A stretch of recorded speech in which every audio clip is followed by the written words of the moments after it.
Mari kita berdoa. Terima kasih Tuhan untuk hari ini. Terima kasih untuk pagi ini. Kami boleh kembali bersama-sama memuji menyembah Tuhan.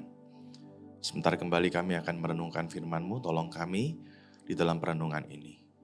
Berkati setiap kami yang mendengar. Berkati juga hamba-Mu yang penuh dengan kelemahan, kekurangan, dan ketidakmampuan. Kami berdoa di tengah segala keterbatasan kami. Firman Tuhan tetap boleh disampaikan dengan baik. Dan juga boleh menjadi sapaan Tuhan bagi setiap kami. Menyerahkan waktu kami yang singkat ini dalam tangan Tuhan, pimpin setiap kami Tuhan. Kiranya di dalam pemberitaan firman ini, Tuhan dimuliakan. Dengar doa kami dalam nama Tuhan Yesus, kami berdoa. Amin. Selamat pagi teman-teman sekalian. Selamat pagi. Ya, senang sekali bertemu dengan teman-teman hari ini. Kayaknya saya terakhir khotbah di sini itu 2 tahun lalu ya. Jadi sudah 2 tahun kita tidak bertemu. Senang sekali ya di pagi hari ini Tuhan masih kasih kita kehidupan dan juga kesehatan. Kita bisa bersama-sama beribadah. Kita akan merenungkan satu bagian firman Tuhan. Dari Matius pasal yang pertama, kita akan membaca ayat yang ke-21 sampai yang ke-23. Matius pasal yang pertama, kita akan membaca ayat yang ke-21 sampai yang ke-23. Silakan membuka kitab suci, handphone suci, tablet suci, dan berbagai macam hal suci lainnya ya. Matius pasal yang pertama, ayat 21 sampai 23. Sudah dapat semua? Yang sudah bisa bilang amin? Oh, berarti sudah banyak. Ya. Ayatnya tidak terlalu banyak ya, cuma 3 ayat. Mari kita akan baca bersama-sama ya. Tolong baca dengan nada dasar C, ketukannya 4/4 ya. Ya, saya tahu hari Minggu ini biasanya ibadahnya itu jadi semacam intro. Yang paling penting nanti setelah ibadah jalan-jalan kemana kan kayak gitu ya. Nah, tapi kita tetap baca firman Tuhan baik-baik ya. Kita baca pelan-pelan ya. Matius pasal yang pertama ayat yang ke-21 sampai 23, 23. Ia akan melahirkan anak laki-laki dan engkau akan menamakan dia Yesus, karena dialah yang akan menyelamatkan umatnya dari dosa mereka. Hal itu terjadi supaya genaplah yang difirmankan Tuhan oleh Nabi. Sesungguhnya anak darah itu akan mengandung dan melahirkan seorang anak laki-laki, dan mereka akan menamakan dia Immanuel, yang berarti Allah menyertai kita. Amin. Nah teman-teman sekalian, saya yakin kisah tentang kelahiran Tuhan Yesus itu bukan kisah yang asing bagi kita ya. Saya yakin kita semua sangat akrab dengan kisah kelahiran Tuhan Yesus. Kenapa? Karena kisah ini sering sekali kita dengarkan. Saya nggak tahu bagaimana dengan kalian, tapi asumsi saya semuanya mulai dari sekolah minggu, benar ya? Atau ada obat baru yang baru besar jadi Kristen. Kayaknya muka-mukanya kok muka-muka sekolah minggu dari sekolah minggu, benar ya? Nah, dari sekolah minggu kita tuh sering sekali mendengar kisah ini, ya kan? Bagaimana Tuhan Yesus dilahirkan di kota apa dan sebagainya. Mungkin kita hafal dengan baik. Bahkan tiap tahun minimal sekali di dalam momen-momen Natal ini, kisah-kisah Natal itu kelahiran Tuhan Yesus itu dikhotbahkan minimal setahun sekali gitu ya. Kita mungkin tidak banyak tahu apa yang Tuhan Yesus lakukan semasa hidup, tapi tentang kisah kelahiran dan kematian Tuhan Yesus, rasanya kok kita semua pasti tahu, benar ya? Pasti tahu lah ya. Mungkin tahun ini kita mendengar versinya Matius dikhotbahkan, tahun depan mungkin versinya Lukas, atau mungkin dalam tahun yang bersamaan versinya Lukas dan Matius sama-sama dikhotbahkan kepada kita. Ya, bagaimanapun kita semua pasti akrab dengan kisah kelahiran Tuhan Yesus. Nah, cuman masalahnya begini, sadar nggak ya? Seringkali ketika kita terlalu akrab dengan sebuah cerita, kadang-kadang masalahnya kita itu jadi kehilangan keunikan cerita tersebut, kehidupan dari cerita tersebut. Benar ya? Kita ini kalau terlalu akrab dengan sesuatu, kalau bahasa kerennya itu kita itu take it for granted ya, taken for granted. Kita itu cenderung melewatkan hal-hal yang unik dari sesuatu tersebut. Contoh paling gampang, misalnya kalian punya teman atau saudara begitu ya. Mungkin ada sesuatu yang unik dari teman atau saudara kalian. Cuman karena kalian ini terlalu sering kumpul ya kan, melek mata lihatnya dia, ya kan ke sekolah lihatnya dia. Lama-lama kamu itu susah memahami apa hal-hal yang unik dari temanmu, bener nggak? Biasanya kita punya kecenderungan kayak gitu, karena kita cenderung terbiasa get used dengan hal itu, sehingga kita susah melihat keunikan dari hal-hal tersebut. Saya punya saudara-saudara perempuan sepupu saya, kalau orang tanya sama saya, sepupu saya itu cantik apa enggak? Buat saya enggak. Buat saya enggak. Sungguhan. Karena dari kecil melek mata saya lihatnya mereka ya kan. Dari kecil saya mainnya sama mereka. Tapi ternyata menurut orang-orang, beberapa orang di luar, sepupu saya itu lumayan cakep.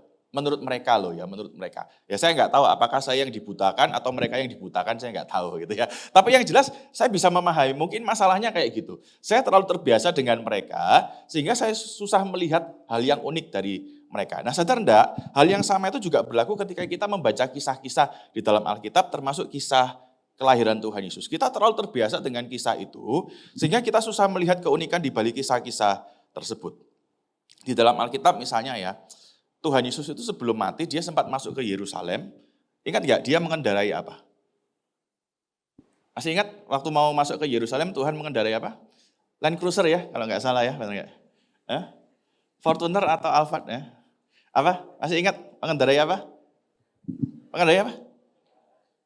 Keledai ya. Nah, kalau kalian baca Tuhan Yesus mengendarai keledai, ada sesuatu yang unik enggak? Pernah mikir enggak ada sesuatu yang unik enggak? Saya dulu juga ketika baca kisah ini ya, saya merasa ya biasa Tuhan naik keledai. Mungkin karena Tuhan enggak bisa naik kuda mungkin ya, atau enggak ada kuda. Tapi ternyata menarik begini. Ada satu orang, dia itu karena mencoba memahami kisah ini dengan perspektif yang baru, dia orang yang baru kenal Tuhan. Kisah itu percaya enggak, bisa bikin orang bertobat. Kisah Tuhan Yesus masuk ke Yerusalem naik keledai, itu bisa bikin orang bertobat. Jadi ada satu dokter ini bukan orang Kristen. Ketika dia baca kisah Tuhan Yesus masuk ke dalam Yerusalem naik keledai, dia baca versinya Lukas. Nanti di rumah dibaca ya, ternyata di dalam versinya Lukas kasih keterangan begini, Tuhan Yesus naik keledai muda, yang belum pernah ditunggangi, belum pernah dinaiki. Dan ternyata cuman kalimat itu ya bisa bikin orang bertobat. Menarik ya. Kenapa kok bisa bertobat? Karena begini, ini menarik.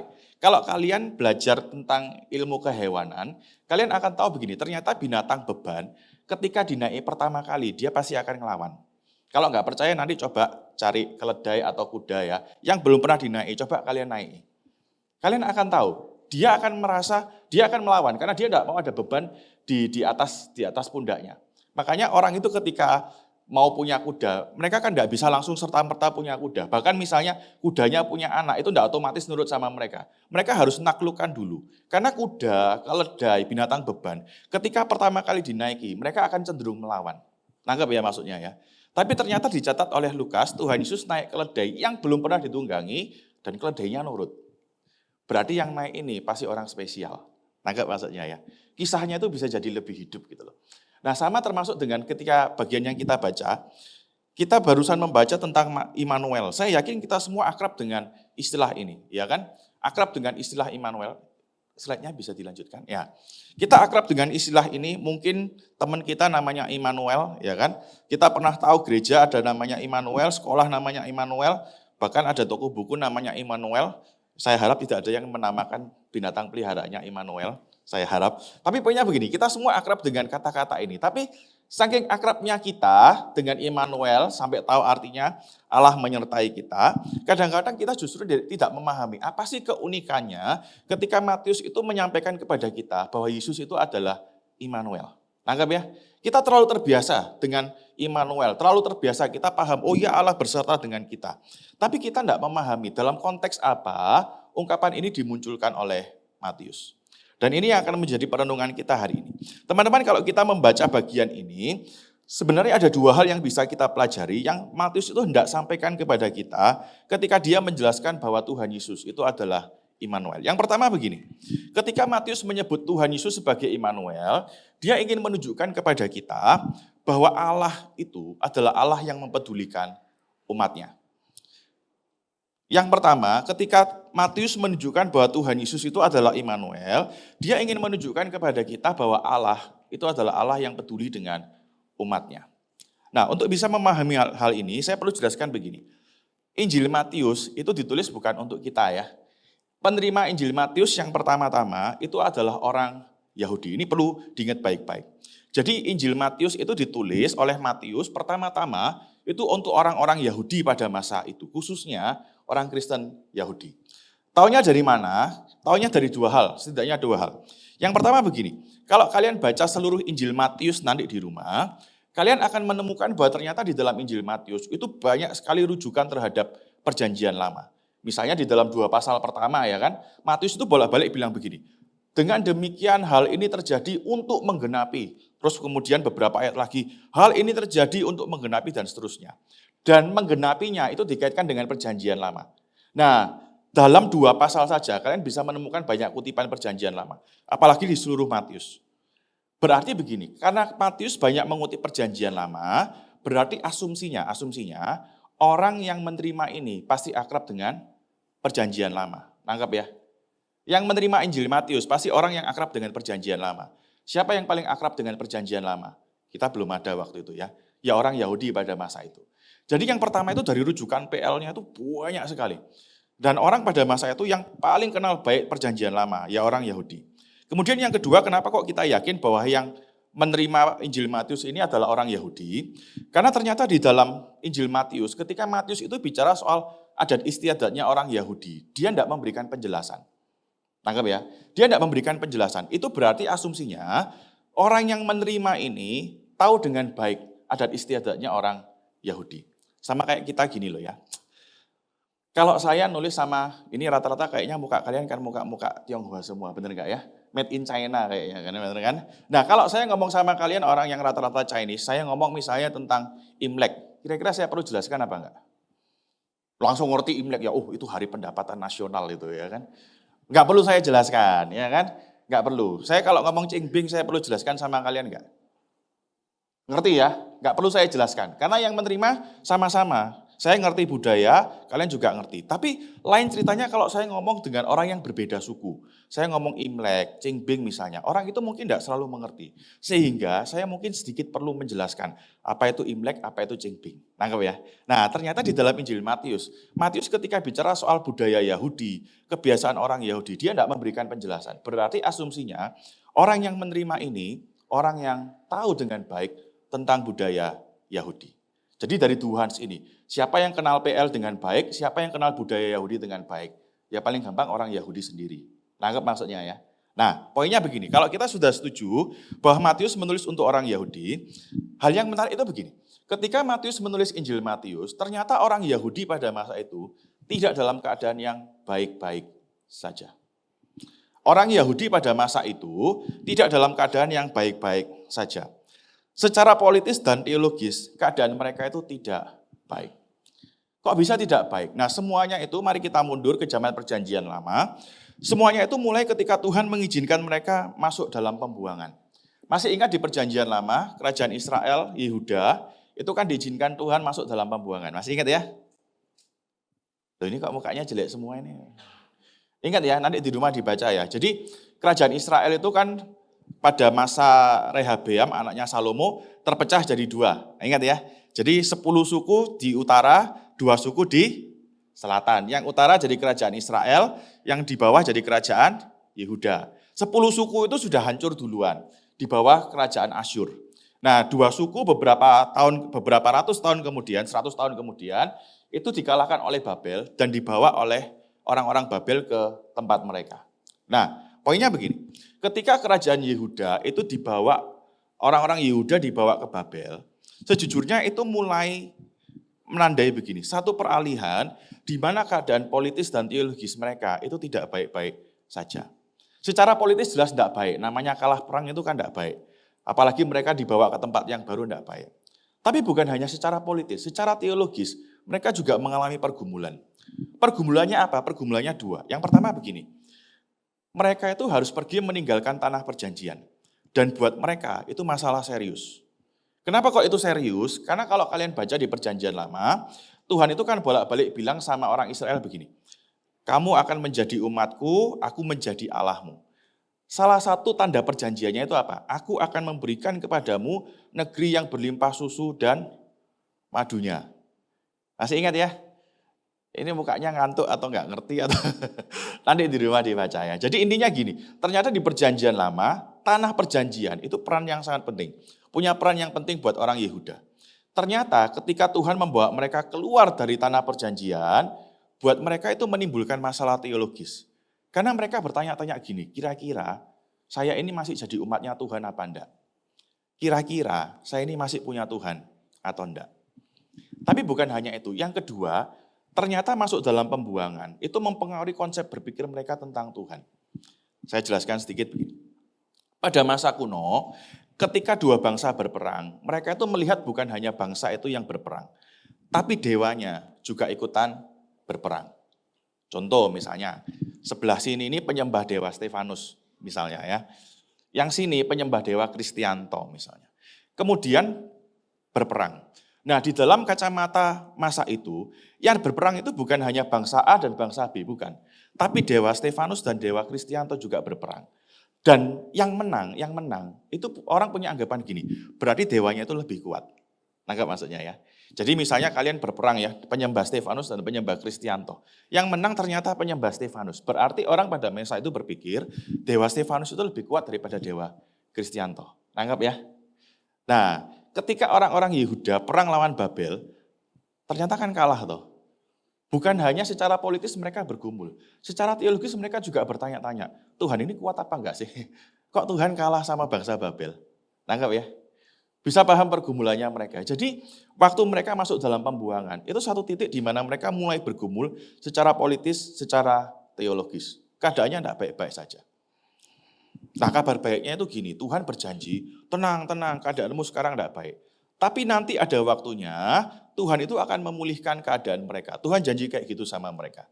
Ada waktunya nanti Tuhan itu akan membuat keadaan mereka jadi lebih baik, bahkan dari keadaan mereka sebelumnya. Cuman sayangnya, yang terjadi kemudian, itu justru sebaliknya. Nanti baca di rumah, waktu orang Israel itu bisa masuk ke pembuangan, bisa kembali dari pembuangan ke tanah perjanjian, mereka itu berpikir begini, nanti kalau kami balik, Tuhan akan buat kami menjadi bangsa yang besar. Ternyata tidak terjadi. Bukan bangsa yang besar. Ternyata mereka bukan jadi pemimpin atas bangsa-bangsa, ternyata mereka tuh malah jadi kayak semacam piala bergilir. Setelah dijajah bangsa A, dijajah bangsa B, nanti diganti dijajah bangsa C. Jadi mereka itu kayak merasa begini, loh Tuhan janjinya nanti akan memulihkan. Tapi untuk waktu yang lama, keadaan yang mereka alami justru sebaliknya. Bukan jadi pemimpin bangsa-bangsa, tapi malah jadi piala bergilir. Dari satu penjajah beralih ke penjajah yang lain. Bahkan bukan hanya itu, pada satu masa penjajahan, bait suci yang mereka bangun kembali, itu dinajiskan oleh satu orang penjajah. Jadi begini, pada satu masa satu raja namanya Antiochus, bait Allah itu sempat dinajiskan sama raja ini. Jadi kalau kalian baca di dalam perjanjian lama, orang Israel kalau mau mempersembahkan korban itu kan kalau enggak kambing, domba, lembu, atau sapi, bener ya? Buat orang Israel, yang namanya babi itu binatang haram. Persis kayak kita semua kan menganggap babi itu haram toh ya. Kalau dimakan dikit haram ya. Makanya harus makannya banyak supaya enggak haram, kan kayak gitu. Ya kan? Nah, waktu itu satu raja yang namanya Antiochus, dia itu menajiskan bait Allah. Jadi dia itu datang ke bait Allah, kemudian dia itu sembelih babi di mezbah korban bakaran itu, tempat mempersembahkan korban. Bahkan kemudian darahnya itu dicipratkan ke seluruh bait Allah. Dan yang bikin mereka bergumul, Tuhan itu kayaknya diem, melihat keadaan itu. Bahkan setelah pembuangan, selama masa 400 tahun sampai Tuhan datang, tidak ada firman yang baru yang bicara kepada mereka. Nah kamu bisa bayangkan, kalian coba bayangkan. Kamu bergumul, Tuhan izinkan kalian sama seperti bangsa Israel, masuk dalam satu keadaan, kalian bergumul secara politis, mungkin keadaan dan secara teologis kamu bergumul, kamu berpikir Tuhan pasti akan bawa pemulihan. Tapi ternyata yang terjadi waktu demi waktu, ternyata keadaanmu bukan semakin membaik, tapi justru semakin memburuk. Dan itu yang dialami sama bangsa Yehuda. Nah kalau kalian jadi orang Yehuda pada masa itu, kira-kira pertanyaan utama yang kalian mau tanyakan sama Tuhan apa? Nah maksudnya ya, janjinya Tuhan akan memulihkan, tapi ternyata yang dialami berpindah dari satu penjajah ke penjajah lain. Ternyata yang dialami bukan jadi lebih baik, tapi jadi lebih buruk. Bait suci dinajiskan. Dan Tuhan kayaknya diam melihat keadaan itu. Kalau kalian jadi orang Yehuda waktu itu, kira-kira pertanyaan yang kalian pengen tanyakan sama Tuhan apa? Apa kira-kira? Tuhan kira-kira tahun depan investasi yang paling menarik apa gitu ya? Enggak, itu buat kalian hari ini ya kan? Atau jangan-jangan tanya, Tuhan kira-kira nomor yang keluar berapa? Oh itu tambah lebih cilaka lagi ya kan?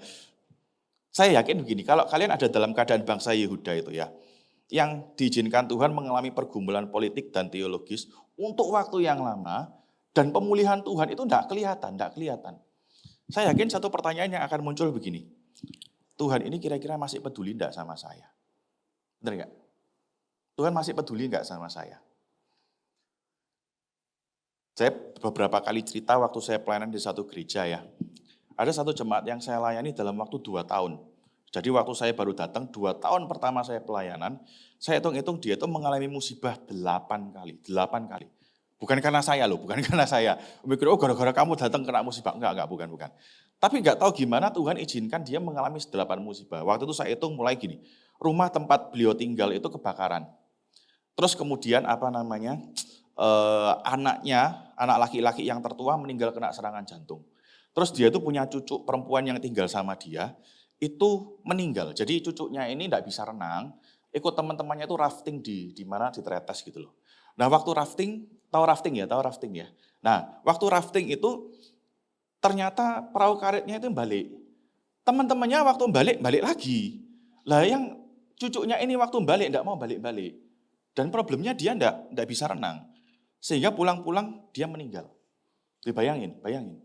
Jadi dalam waktu 2 tahun itu anaknya yang pertama meninggal, rumahnya dia kebakaran, anaknya meninggal, cucunya yang tinggal sama dia meninggal, anak yang tinggal sama dia divonis kanker tiba-tiba.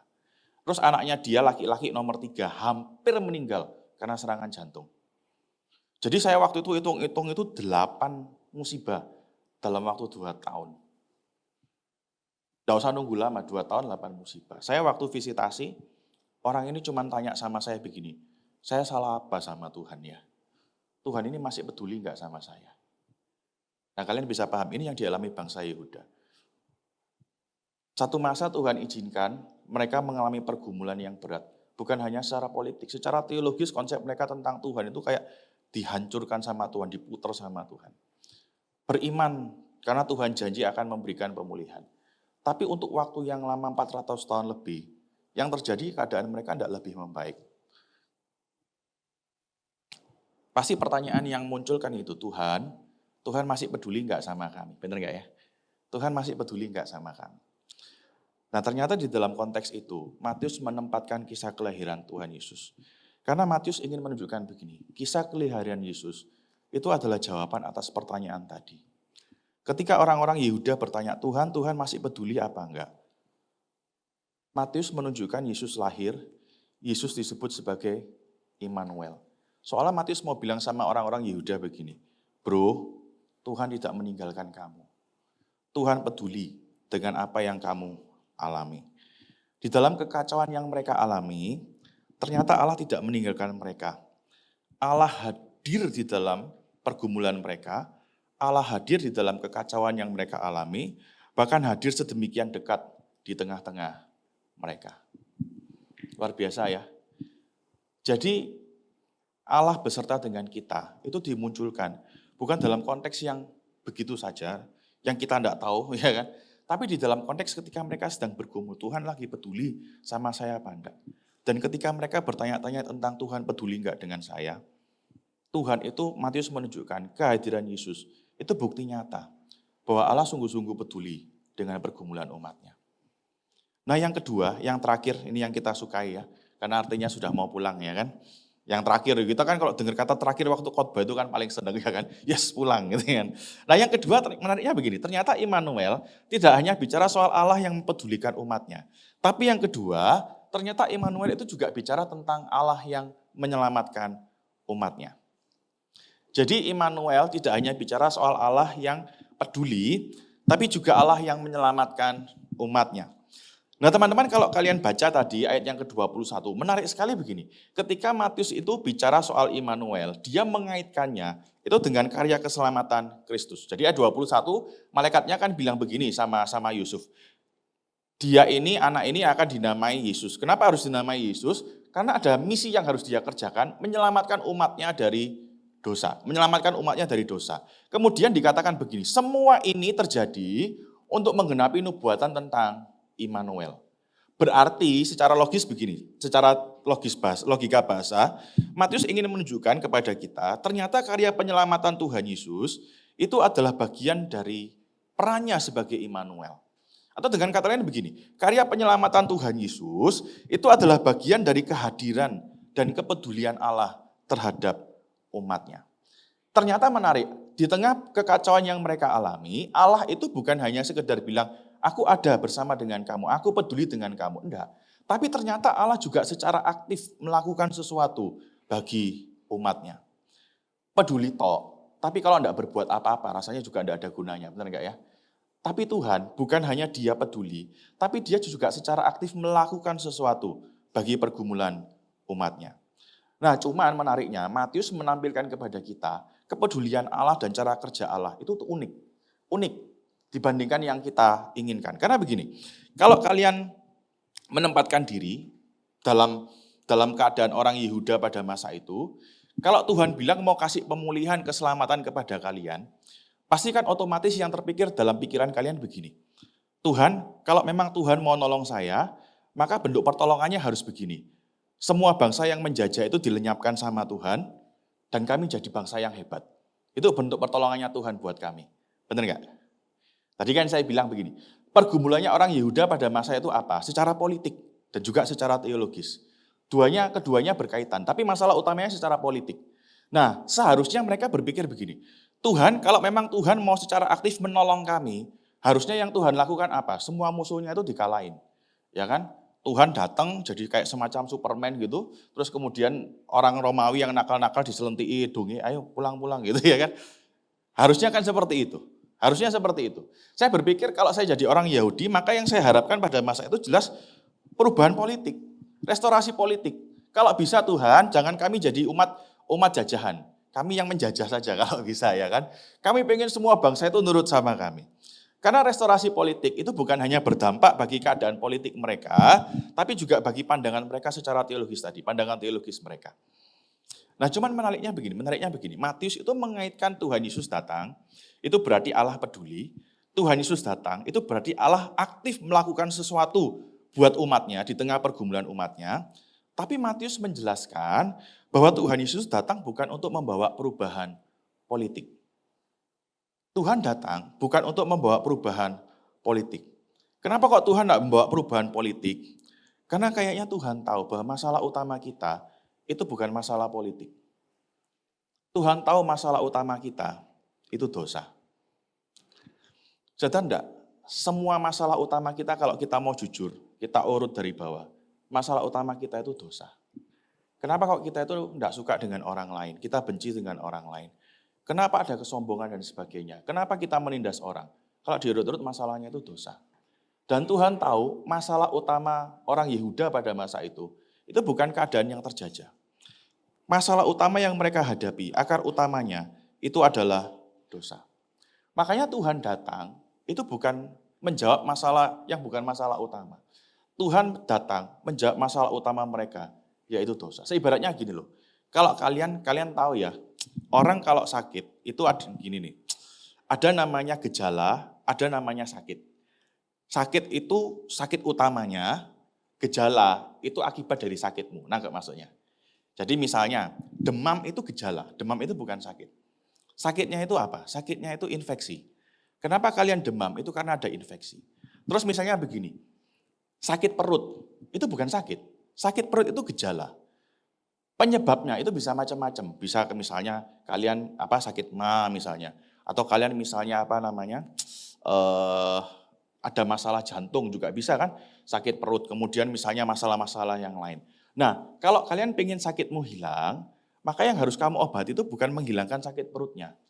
Yang harus diobati itu penyebab utama dari sakit perutnya. Nah, enggak maksudnya. Nah, Tuhan itu tahu masalah utama mereka di tengah pergumulan yang mereka alami. Itu bukan karena mereka terjajah, bukan. Masalah utamanya itu karena mereka terikat oleh dosa. Makanya Tuhan datang tidak memulihkan mereka dari penjajahan. Karena buat Tuhan tahu itu bukan masalah utamanya. Masalah utama mereka itu adalah dosa. Sehingga ketika Tuhan datang, yang dia lakukan bukan membebaskan mereka dari penjajahan, tapi membebaskan mereka dari dosa.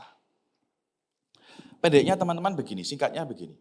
Ketika Matius menampilkan kepada kita Yesus itu sebagai Immanuel, dia ingin menunjukkan kepada kita begini, bahwa ternyata Allah kita itu adalah Allah yang peduli dengan apa yang dialami umatnya.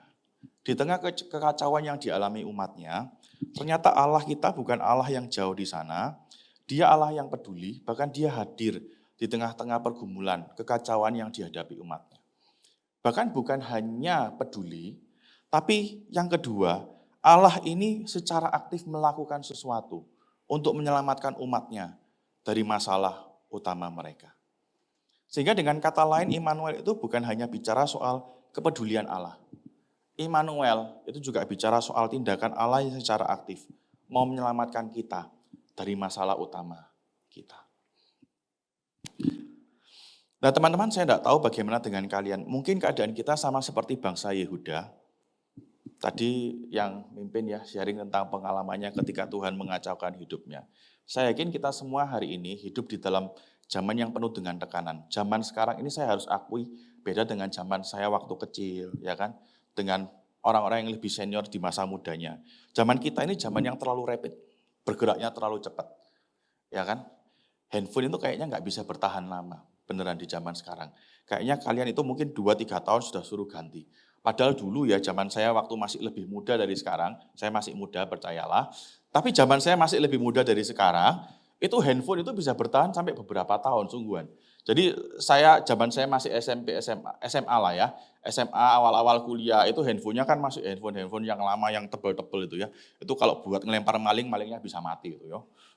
Buat ganjel pintu juga kan bisa. Itu ya kalau nggak rusak, dan kemungkinan rusaknya itu soalnya kecil. Karena kalau jatuh ke lantai, lantainya yang rusak, ya kan, bukan handphonenya. Beda sama handphone kalian sekarang ya kan. Kalau jatuh handphonemu yang rusak, lantainya nggak apa-apa. Tapi zaman dulu handphonenya tuh kuat-kuat gitu loh. Zaman dulu itu terbiasa begini, sesuatu bisa bertahan lebih lama. Sekarang ini kita hidup dalam zaman yang cenderung rapid sekali, perubahannya itu sangat rapid. Zaman dulu lagu rohani itu bisa bertahan cukup lama. Tapi sekarang rasanya lagu-lagu rohani, beberapa bulan kalian sudah ganti lagu yang baru, benar nggak? Saya mau tanya kalian yang hafal lagu-lagu rohani, rasanya lagu yang beberapa bulan lalu itu jadi lagu favoritmu. Mungkin sekarang sudah diganti lagu yang lain, lagu favoritnya. Benar nggak ya? Zaman kita memang zaman yang rapid, tidak terhindarkan. Tapi problemnya begini, karena terlalu rapid, pressure yang diberikan kepada kita itu juga lebih berat. Makanya zaman sekarang banyak orang bergumul dengan berbagai macam hal, sehingga mereka merasa hidupnya itu jadi kacau, jadi messy. Saya nggak tahu bagaimana dengan kalian. Apakah kalian di tengah zaman ini juga mengalami hal yang sama? Ada pergumulan yang membuat kalian merasa kok hidupku kayak gini ya Tuhan. Hidupku kok kacau. Nah teman-teman, kabar baiknya, Immanuel mengingatkan kita begini, bahwa Tuhan itu peduli dengan kamu. Di tengah kekacauan hidupmu, Tuhan bukan pribadi yang jauh di sana, tapi Dia hadir dekat dengan kamu, dan Dia tahu apa yang kamu alami. Sadar enggak? Yang seringkali membuat kita susah menjalani satu kesulitan, itu bukan karena kesulitannya itu sendiri, tapi karena kita merasa sendirian dan tidak ada orang yang memahami pergumulan kita. Benar nggak? Yang seringkali membuat kita sulit menghadapi satu keadaan, itu bukan karena keadaannya terlalu berat. Ya, keadaannya mungkin tidak baik. Tapi yang bikin kita sulit sekali melewati atau menghadapi keadaan itu, karena kita merasa menghadapi sendirian dan tidak ada orang yang paham pergumulan kita. Saya tiap kali besuk beberapa jemaat yang pernah kena kanker misalnya ya, saya nggak bisa ngomong apa-apa gitu ya. Nggak bisa kalau bahasanya Ayub itu agak keras, penghibur sialan begitu ya. Nggak bisa. Dan yang bikin susah itu, saya bisa pahami orang-orang yang mengalami kanker itu, karena nggak banyak orang bisa mengalami pergumulan mereka. Kadang-kadang kan ada beberapa orang datang mengunjungi temannya yang sakit. Bisa sakit kan gitu. Itu kurang ajar itu. Ya toh. Kan ada yang kayak gitu ya. Bukan hanya itu kadang-kadang alah ngono ae cengeng kamu gitu. Itu rasanya kalau saya sakit dikunjungi ke orang kayak gitu langsung tak salib orang gitu ya kan. Itu lo sungguhan loh. Nah, kamu bayangkan ya, orang-orang yang menghadapi kanker pengalaman saya, mereka itu merasa susah, patah harapan dan sebagainya. Itu bukan karena sakit kankernya sendiri, tapi karena tidak banyak orang yang bisa memahami pergumulan mereka. Makanya kadang-kadang orang-orang kayak gitu itu perlu ketemu dengan sesama survivor misalnya atau orang yang sama-sama sakit.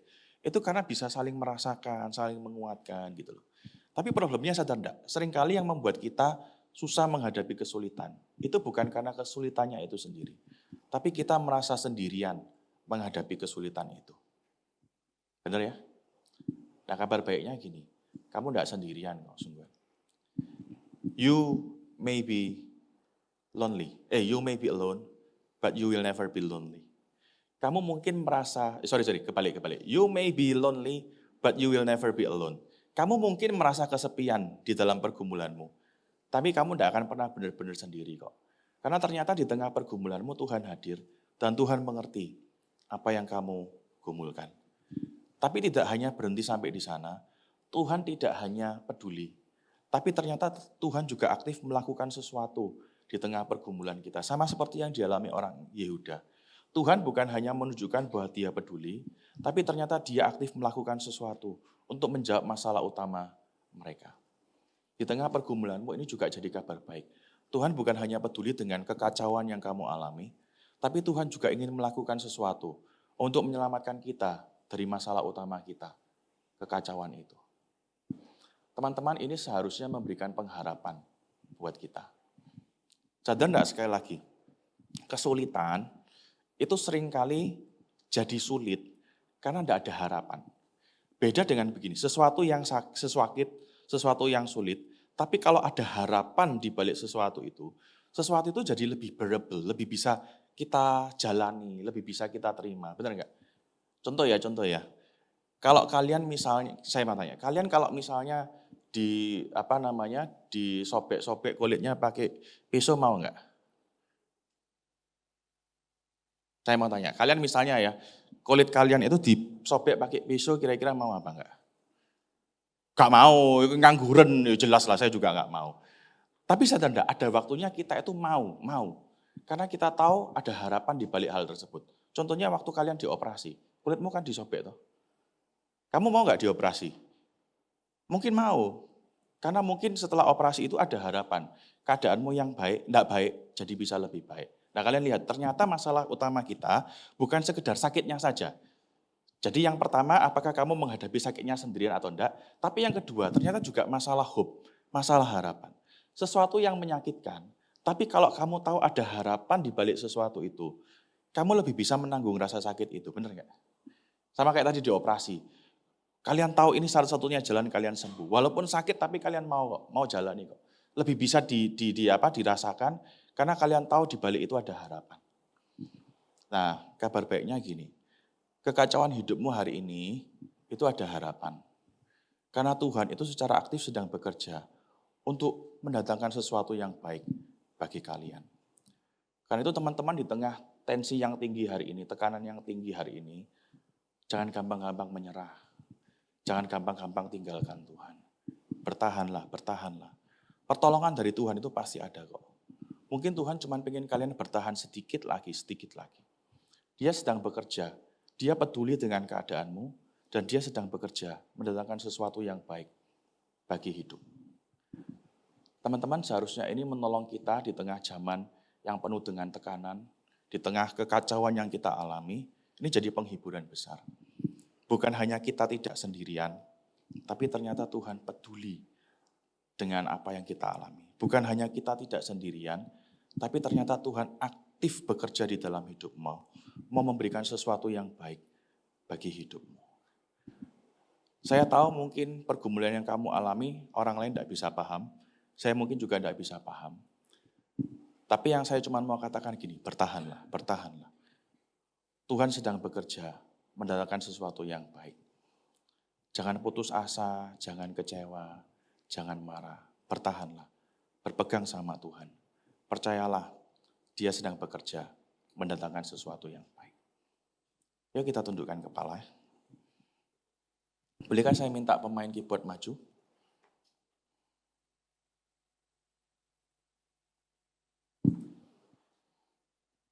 Mari kita ambil waktu duduk sejenak di hadapan Tuhan ya.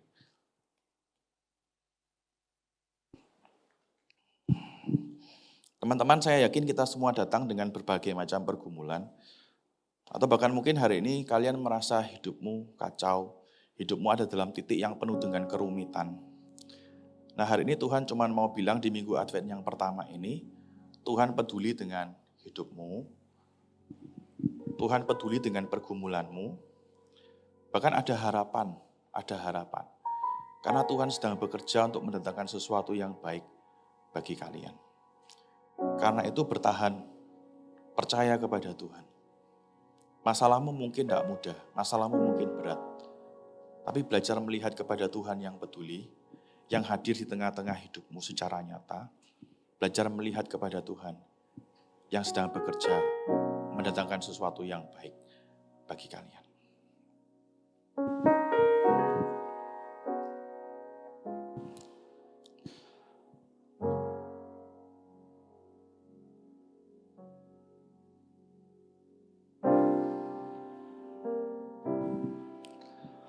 Allah mengerti,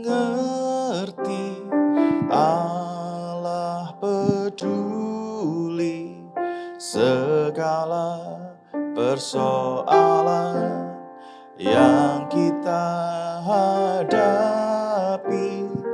tak akan pernah dibiarkannya ku bergumul sendiri, sebab Allah mengerti. Allah mengerti, Allah peduli segala persoalan yang kita hadapi, tak akan pernah dibiarkannya ku bergumul sendiri, sebab Allah mengerti. Sekali lagi katakan dengan lebih sungguh-sungguh, Allah mengerti, Allah peduli. Mengerti, Allah peduli segala persoalan yang kita hadapi, tak akan pernah dibiarkannya ku bergumul sendiri, sebab Allah mengerti.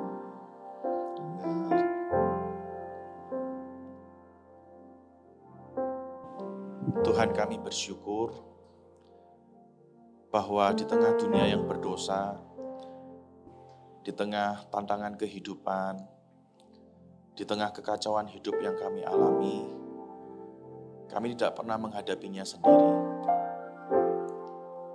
Kehadiran Kristus merupakan satu penghiburan yang pasti, satu jaminan yang pasti bahwa Allah peduli dengan apa yang umat Allah hadapi. Tuhan, kami bersyukur bahwa Engkau hadir, Engkau peduli, Engkau mengerti apa yang menjadi pergumulan kami. Tidak banyak orang yang memahami kekacauan yang kami alami, kegelisahan yang kami alami, kekecewaan yang kami alami. Tapi Tuhan, terima kasih karena Tuhan hadir, Tuhan mengerti. Bahkan bukan hanya itu, Tuhan juga bekerja dalam kehidupan kami. Tuhan mendatangkan sesuatu yang baik, bahkan dalam kekacauan yang kami alami. Terima kasih Tuhan untuk terus mengingatkan kami bahwa ada harapan di dalam tiap hal yang kami alami. Karena itu Tuhan, kuatkan setiap kami. Kami sadar seringkali masalah yang kami alami, pergumulan yang kami alami menimpa begitu berat. Kami merasa kami sudah tidak punya kekuatan. Namun kiranya Roh Kudus yang boleh menolong kami dan mengingatkan kami, untuk kami mau bertahan lebih lagi. Karena kami tahu Tuhan yang kami sembah, Tuhan yang peduli, Tuhan yang kami sembah, Tuhan yang sedang bekerja mendatangkan sesuatu yang baik bagi kami. Biarkan ini jadi penghiburan bagi kami, biarkan ini menjadi kekuatan bagi kami. Menjalani hari-hari ke depan, ketika tenaga kami terasa habis, ketika kaki kami terasa lemah untuk bisa berjalan dan berjuang lagi. Harapan dari Tuhan kiranya boleh memberi kekuatan. Terima kasih Tuhan, dengar doa kami. Dalam nama Tuhan Yesus kami berdoa. Amin. Tuhan memberkati.